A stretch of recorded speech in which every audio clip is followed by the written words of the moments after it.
पिछली क्लास में हमने आप लोगों को पढ़ाया था ग्लूकोज के बारे में बताया गया था। ग्लूकोज बनाने की विधियों के साथ साथ में इसके भौतिक गुण बताए गए थे। भौतिक गुण के बाद हमने बताया था आप लोगों को कौन सी क्रियाएं, हाइड्रॉक्सिल समूह की क्रियाएं।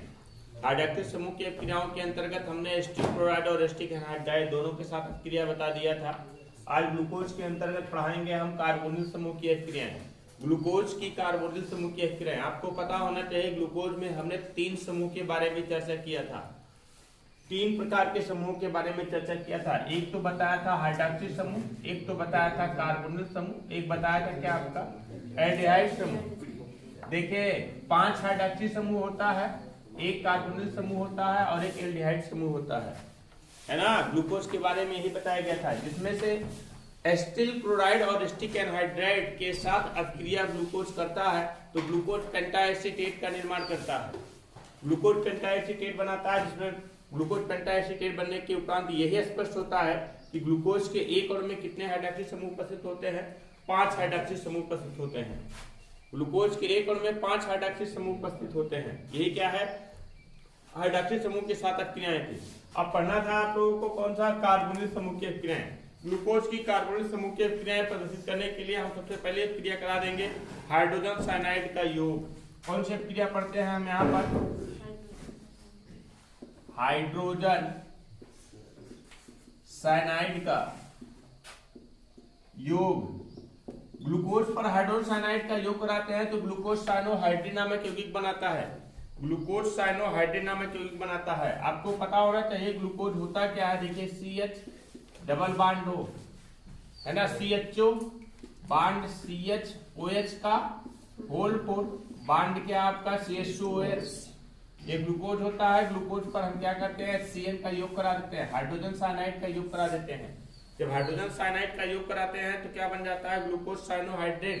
किस तरीके से ग्लूकोज साइनोहाइड्रिन बनेगा, देखिए ये बन जाएगा आपके क्या CH और बीच में लग जाता है कौन सा समूह, OH और फिर CN, मतलब बनेगा क्या CHOH फिर CN बॉन्ड CHOH का होल 4 बॉन्ड CH2OH। इसका नाम क्या होता है, ग्लूकोज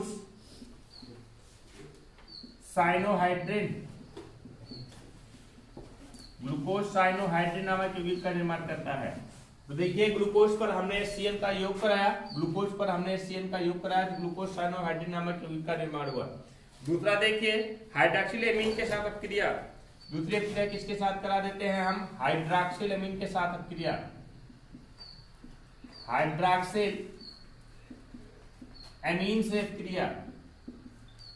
हाइड्रॉक्सिल एमीन से अपक्रिया किस तरीके से होती है, देखिए आपको पता होना चाहिए कि ग्लूकोज होता है CH double bond bond CHOH का होल 4 और फिर बॉन्ड CH2OH।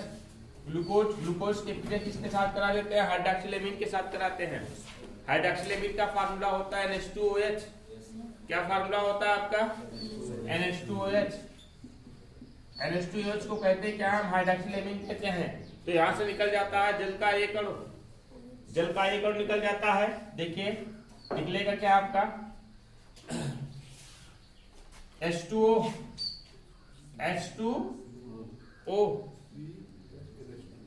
और बन जाएगा क्या CH डबल बॉन्ड NOH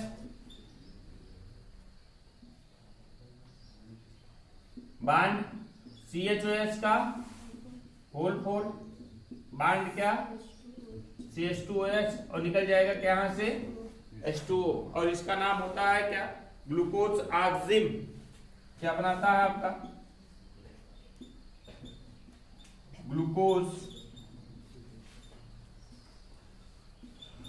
ऑक्सिम का निर्माण होता है। ये दोनों अपक्रियाएं हो किसके साथ रही हैं, कार्बोनिल समूह के साथ हो रही हैं। कार्बोनिल समूह का मतलब इस समूह के साथ अपक्रियाएं हो रही हैं। इससे स्पष्ट होता है, इन दोनों अपक्रियाओं से यह स्पष्ट होता है कि ग्लूकोज के एक अणु में कितने कार्बोनिल समूह उपस्थित है, एक कार्बोनिल समूह उपस्थित है। देखिए हमने हाइड्रोजन साइनाइड का योग कराया, हाइड्रोजन साइनाइड का योग कराने के बाद कार्बोनिल समूह के बाद पर हाइड्रोजन साइनाइड का योग हो गया और ग्लूकोज साइनोहाइड्रिन नामक यौगिक का निर्माण हुआ। हमने हाइड्रोक्सिल एमीन के साथ अपक्रिया कराई, NH2OH के साथ अपक्रिया कराई। जब NH2OH के साथ अपक्रिया कराई तो ग्लूकोज ऑक्सीजन का निर्माण हुआ और जल के एक अणु निष्कासित हो गए और हाइड्रोक्सिल एमीन कार्बोनिल समूह के साथ जाकर के जुड़ जाता है। हाइड्रोक्सिल एमीन कार्बोनिल समूह के साथ जाकर के जुड़ जाता है। इससे स्पष्ट होता है कि ग्लूकोज के एक अणु में एक कार्बोनिल समूह उपस्थित होता है। नोट कर लीजिए इसको। अगला देखें, अगली अपक्रियाएं पढ़नी है आप लोगों को, एल्डिहाइड समूह की अपक्रियाएं। कौन सा?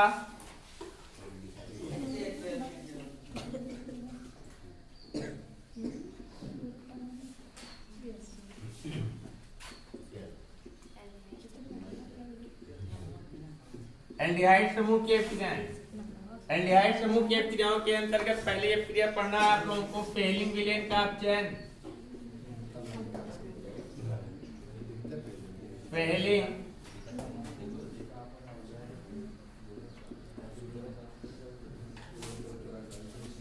विलेन का अपचयन। फेलिंग विलेन का अपचयन कौन करेगा? ग्लूकोज करता है। फेलिंग विलेन होता क्या है? टू फेलिंग विलेन कहलाता है। देखिए ग्लूकोज की बात करते हैं तो ग्लूकोज होता क्या है आपका? CHO बांड CHOH का होल 4, CHOH का होल 4 बांड CH2OH। ये है आपका CHOH का होल 4, CHOH का होल 4 बांड CH2OH।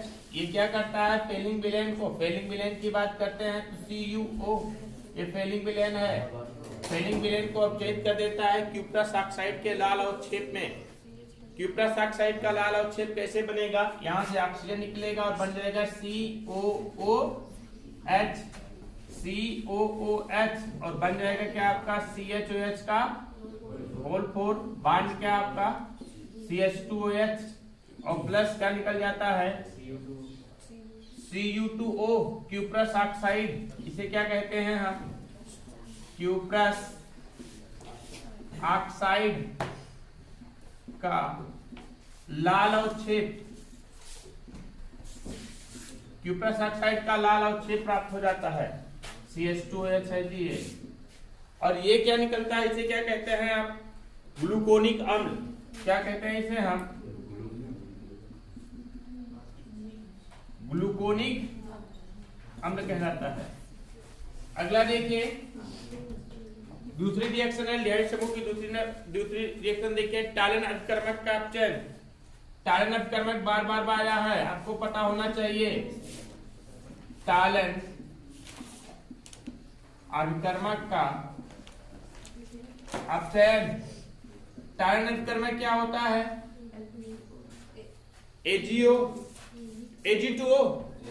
AG2O क्या कहलाता है? टालन अपकर्मक कहलाता है। ग्लूकोज की बात करते हैं, देखो CHO बांड CHOH का होल 4 बांड CH2OH, ये ग्लूकोज होता है। AG2O के साथ अपक्रिया कर लेता है, इसे बोलते क्या है हम? टालन अपकर्मक। टालन अपकर्मक को अपचयित कर किसमें अपचयित कर देगा?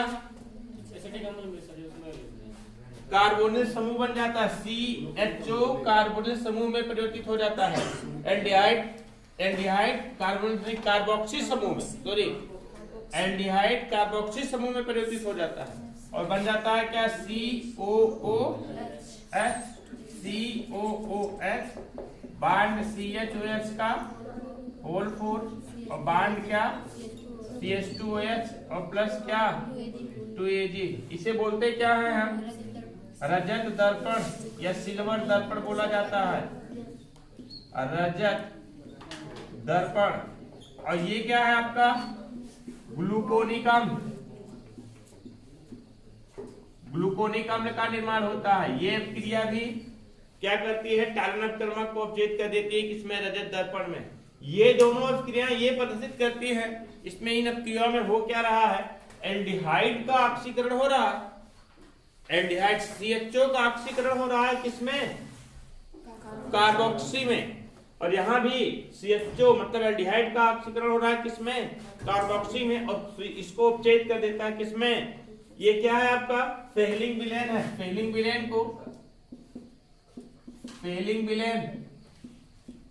विलेन अपचयित हो जाता है, कुप्रस ऑक्साइड का लाल और छेप बना लेता है।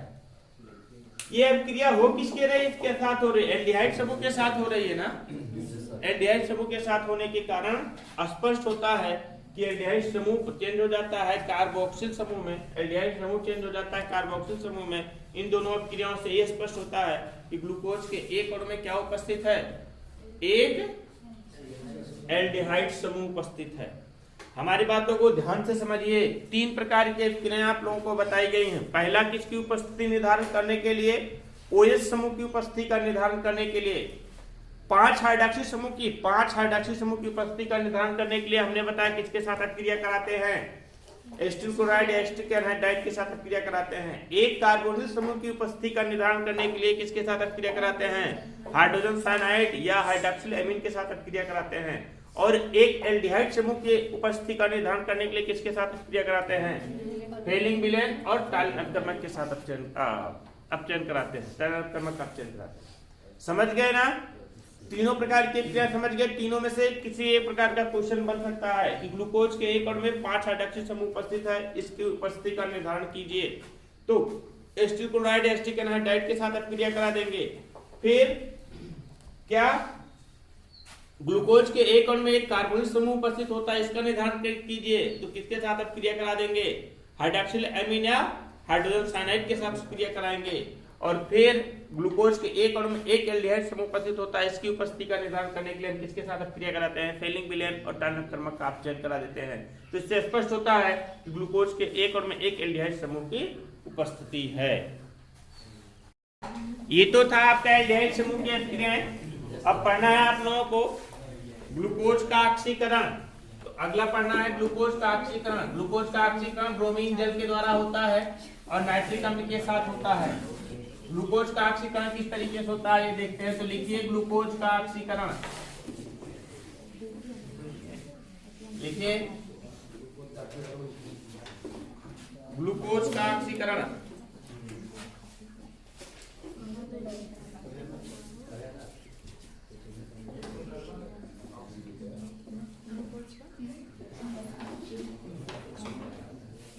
चलिए ग्लूकोज का ऑक्सीकरण। ग्लूकोज के ऑक्सीकरण में सबसे पहला लिखना है आपको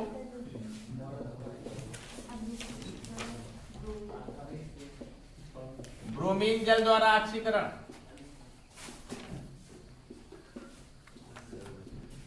देखिए ग्लूकोज ऑक्सीकृत होता है ब्रोमीन जल के साथ। ग्लूकोज की बात करते हैं तो होता क्या आपका CHO बांड CHOS का होल 4 बांड CH2OH ग्लूकोज होता है। इसका ऑक्सीडेशन हो जाता है, ऑक्सीडेशन होगा O के द्वारा किसकी उपस्थिति में, ब्रोमीन जल। ब्रोमीन को जल में भेज करके ब्रोमीन जल का निर्माण करते हैं। तो यहां से बन क्या जाता है जानते हैं, ग्लूकोनिक अम्ल का निर्माण होता है। किस तरीके देखिए COOH बन जाता है। मतलब क्या, COOH बांड CHOS का होल 4 बांड CH2OH। नाम हमने बताया इसका क्या नाम है, ग्लूकोनिक अम्ल। इस अभिक्रिया में एल्डिहाइड समूह का ऑक्सीडेशन हो जाता है। एल्डिहाइड समूह का किसमें, कार्बोनिल समूह में, कार्बोक्सी समूह में। एल्डिहाइड समूह का कार्बोक्सिल, कार्बोनिल नहीं, कार्बोक्सी समूह में ऑक्सीकरण होता है। अगला नाइट्रिक अम्ल द्वारा ऑक्सीकरण। नाइट्रिक अम्ल द्वारा ऑक्सीकरण। नाइट्रिक अम्ल द्वारा ऑक्सीकरण किस तरीके से होता है, देखिए आपको पता होना चाहिए। CHO बांड CHOS का होल 4 बांड CH2OH। ये क्या है आपका ग्लूकोज। ग्लूकोज का ऑक्सीडेशन होता है किसकी उपस्थिति में, 3O लगेगा और presence of nitric acid HNO3 की उपस्थिति में।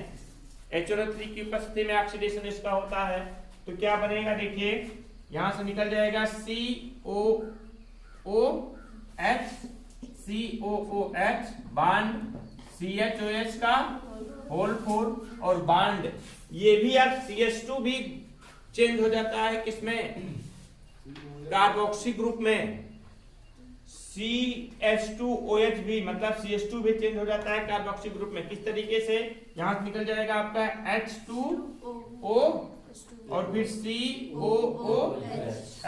COOH और प्लस क्या निकल जाता है आपका H2O। इसको बोलते हैं क्या है हम? ग्लूकोसेरिक अम्ल। क्या बोला जाएगा? ग्लूकोसेरिक अम्ल। ग्लूकोसेरिक अम्ल का निर्माण होता है। समझ पा रहे हैं ना? यहाँ पर क्या होता है? ग्लूकोज का ऑक्सीडेशन होता है ग्लूकोनिक अम्ल में और ब्रोमीन जल की उपस्थिति में। ये क्रिया इंपॉर्टेंट है, पूछी गई है पिछले अंशाल में। आप लोग देखा होगा सेट में पूछा गया था कि ग्लूकोज का ब्रोमीन जल की उपस्थिति में ऑक्सीडेशन किस प्रकार से होता है। पूछा गया था क्वेश्चन, यही क्रिया पूछी गई थी कि ब्रोमीन जल की उपस्थिति में ऑक्सीडेशन होता है इसका किसमें? ग्लूकोनिक अम्ल में। और नाइट्रिक अम्ल की उपस्थिति में ऑक्सीकरण होता है किसमें? ग्लूकोसेरिक अम्ल में।